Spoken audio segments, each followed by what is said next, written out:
بسم اللہ الرحمن الرحیم۔ السلام علیکم ورحمۃ اللہ وبرکاتہ۔ عورت کے کون سے رشتہ دار کا گھر میں آنا مناسب ہے؟ حضرت عائشہ رضی اللہ عنہا نے بیان فرمایا کہ ایک مرتبہ حضور اقدس صلی اللہ علیہ وآلہ وسلم زنان میں تشریف لائے۔ اس وقت میرے پاس ایک آدمی تھا۔ میں نے ایسا محسوس کیا کہ اس کا گھر میں ہونا آپ کو ناگوار ہوا۔ میں نے دل کا خلجان دور کرنے کے لیے عرض کیا کہ یہ شخص میرا دودھ شریک بھائی ہے، اس لیے اندر بلا لیا۔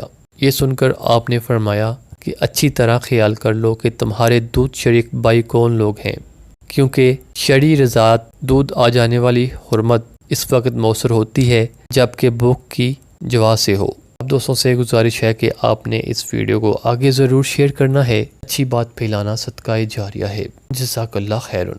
السلام علیکم ورحمۃ اللہ وبرکاتہ۔